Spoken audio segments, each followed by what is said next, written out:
There was a girl named Valli who was called Valli for short. She was 8 years old and very curious about things. Her favorite pastime was standing in the front doorway of her house, watching what was happening in the street outside. There were no playmates of her own age on her street, and this was about all she had to do. But for Valli, standing at the front door was every bit as enjoyable as any of the elaborate games other children played. Watching the street gave her many new unusual experiences. The most fascinating thing of all was the bus that traveled between her village and the nearest town. It passed through her street each hour, once going to the town and once coming back. The sight of the bus, filled each time with a new set of passengers, was a source of unending joy for Valli. Day after day she watched the bus, and gradually a tiny wish crept into her head and grew there. She wanted to ride on that bus, even if just once. This wish became stronger and stronger, until it was an overwhelming desire. Valli would stare wistfully at the people who got on or off the bus when it stopped at the street corner. Their faces would kindle in her longings, dreams, and hopes. If one of her friends happened to ride the bus and tried to describe the sights of the town to her, Valli would be too jealous to listen and would shout, in English, "Proud. Proud." Neither she nor her friends really understood the meaning of the word, but they used it often as a slang expression of disapproval. Over many days and months Valli listened carefully to conversations between her neighbors and people who regularly used the bus, and she also asked a few discreet questions here and there. This way she picked up various small details about the bus journey. The town was 6 miles from her village. The fare was 30 paise one way, which is almost nothing at all, she heard one well-dressed man say, but to Valli, who scarcely saw that much money from one month to the next, it seemed a fortune. The trip to the town took 45 minutes. On reaching town, if she stayed in her seat and paid another 30 paise, she could return home on the same bus. This meant that she could take the 1 o'clock afternoon bus, reach the town at 1:45, and be back home by about 2:45. On and on went her thoughts as she calculated and recalculated, planned and replanned. Well, one fine spring day the afternoon bus was just on the point of leaving the village and turning into the main highway when a small voice was heard shouting, "Stop the bus! Stop the bus!" and a tiny hand was raised commandingly. The bus slowed down to a crawl, and the conductor, sticking his head out the door, said, "Hurry then. Tell whoever it is to come quickly." "It's me," shouted Valli. "I'm the one who has to get on." By now the bus had come to a stop, and the conductor said, "Oh, really?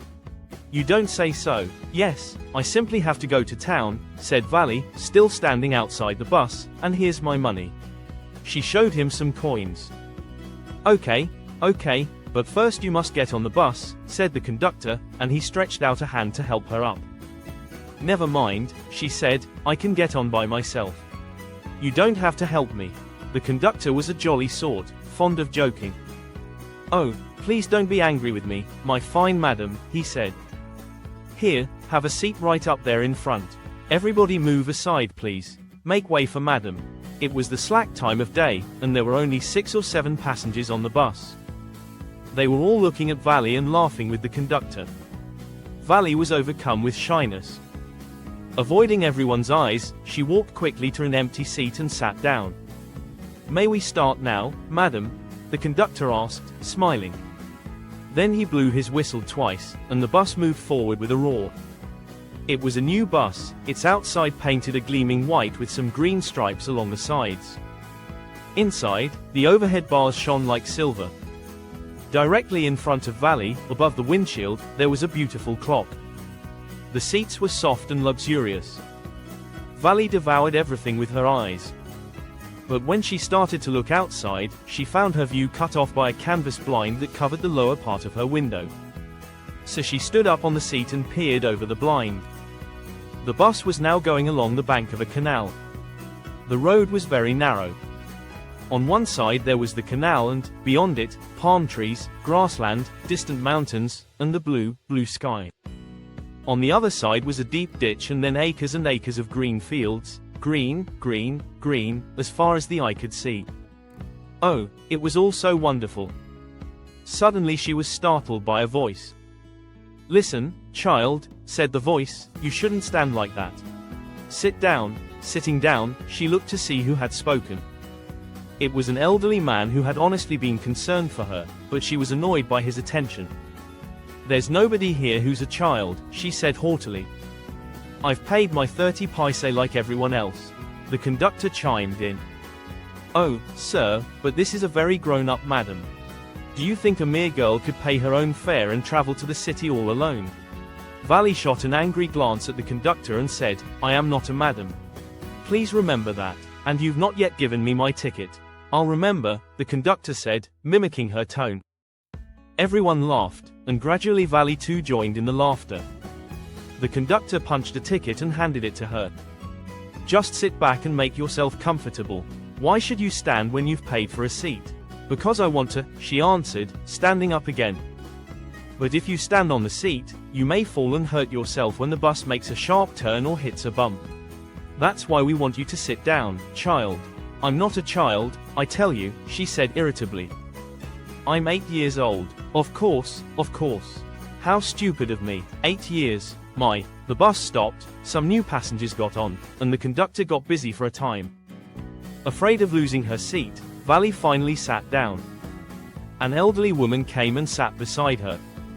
"Are you all alone, dear?" she asked Valli as the bus started again. Valli found the woman absolutely repulsive, such big holes she had in her earlobes, and such ugly earrings in them. And she could smell the betel nut the woman was chewing and see the betel juice that was threatening to spill over her lips at any moment. Ugh!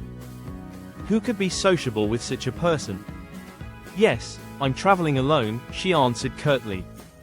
"And I've got a ticket too." "Yes, she's on her way to town," said the conductor. "With a 30 paise ticket." "Oh, why don't you mind your own business," said Valli. But she laughed all the same, and the conductor laughed too. But the old woman went on with her drivel. "Is it proper for such a young person to travel alone? Do you know exactly where you're going in town? What's the street? What's the house number? You needn't bother about me. I can take care of myself," Valli said, turning her face towards the window and staring out. Her first journey, what careful, painstaking, elaborate plans she had had to make for it. She had thriftily saved whatever stray coins came her way, resisting every temptation to buy peppermints, toys, balloons, and the like, and finally she had saved a total of 60 paise. How difficult it had been, particularly that day at the village fair, but she had resolutely stifled a strong desire to ride the merry-go-round, even though she had the money. After she had enough money saved, her next problem was how to slip out of the house without her mother's knowledge. But she managed this without too much difficulty. Every day after lunch her mother would nap from about 1 to 4 or so. Valli always used these hours for her excursions, as she stood looking from the doorway of her house or sometimes even ventured out into the village. Today, these same hours could be used for her first excursion outside the village. The bus rolled on, now cutting across a bare landscape, now rushing through a tiny hamlet or past an odd wayside shop. Sometimes the bus seemed on the point of gobbling up another vehicle that was coming towards them or a pedestrian crossing the road. But lo, somehow it passed on smoothly, leaving all obstacles safely behind. Trees came running towards them but then stopped as the bus reached them and simply stood there helpless for a moment by the side of the road before rushing away in the other direction. Suddenly Valli clapped her hands with glee. A young cow, tail high in the air, was running very fast, right in the middle of the road, right in front of the bus. The bus slowed to a crawl, and the driver sounded his horn loudly again and again. But the more he honked, the more frightened the animal became and the faster it galloped, always right in front of the bus. Somehow this was very funny to Valli. She laughed and laughed until there were tears in her eyes. "Hey, lady, haven't you laughed enough?" called the conductor. "Better save some for tomorrow." At last the cow moved off the road. And soon the bus came to a railroad crossing. A speck of a train could be seen in the distance, growing bigger and bigger as it drew near. Then it rushed past the crossing gate with a tremendous roar and rattle, shaking the bus. Then the bus went on and passed the train station. From there it traversed a busy, well-laid-out shopping street and, turning, entered a wider thoroughfare. Such big, bright-looking shops. What glittering displays of clothes and other merchandise. Such big crowds. Struck dumb with wonder, Valli gaped at everything. Then the bus stopped and everyone got off except Valli. "Hey, lady," said the conductor, "aren't you ready to get off? This is as far as your 30 paise takes you." "No," Valli said, "I'm going back on this same bus." She took another 30 paise from her pocket and handed the coins to the conductor. "Why, is something the matter?" "No, nothing's the matter. I just felt like having a bus ride, that's all. Don't you want to have a look at the sights, now that you're here?" "All by myself? Oh, I'd be much too afraid." Greatly amused by the girl's way of speaking, the conductor said, "But you weren't afraid to come in the bus." "Nothing to be afraid of about that," she answered. "Well, then, why not go to that stall over there and have something to drink?" "Nothing to be afraid of about that either." "Oh, no, I couldn't do that." "Well, then, let me bring you a cold drink. Won't your mother be looking for you?" the conductor asked when he gave the girl her ticket. "No, no one will be looking for me," she said. The bus started, and again there were the same wonderful sights. Valli wasn't bored in the slightest and greeted everything with the same excitement she'd felt the first time. But suddenly she saw a young cow lying dead by the roadside, just where it had been struck by some fast-moving vehicle. "Isn't that the same cow that ran in front of the bus on our trip to town?" she asked the conductor. The conductor nodded, and she was overcome with sadness. What had been a lovable, beautiful creature just a little while ago had now suddenly lost its charm and its life and looked so horrible, so frightening as it lay there, legs spread-eagled, a fixed stare in its lifeless eyes, blood all over. The bus moved on. The memory of the dead cow haunted her, dampening her enthusiasm. She no longer wanted to look out the window. She sat thus, glued to her seat, until the bus reached her village at 3:40. She stood up and stretched herself.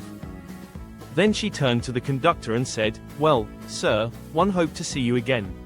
"Okay, madam," he answered her, smiling. "Whenever you feel like a bus ride, come and join us. And don't forget to bring your fare." She laughed and jumped down from the bus. Then away she went, running straight for home. When she entered her house she found her mother awake and talking to one of Valli's aunts, the one from South Street. This aunt was a real chatterbox, never closing her mouth once she started talking. "And where have you been?" said her aunt when Valli came in. She spoke very casually, not expecting a reply.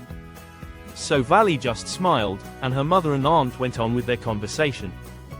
"Yes, you're right," her mother said. "So many things in our midst and in the world outside.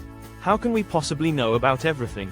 And even when we do know about something, we often can't understand it completely, can we?" "Oh, yes," breathed Valli. "What?" asked her mother. "What's that you say?" "Oh," said Valli, "I was just agreeing with what you said about things happening without our knowledge." "Just a chit of a girl, she is," said her aunt, "and yet look how she pokes her nose into our conversation, just as though she were a grown lady." Valli smiled to herself. She didn't want him to understand her smile.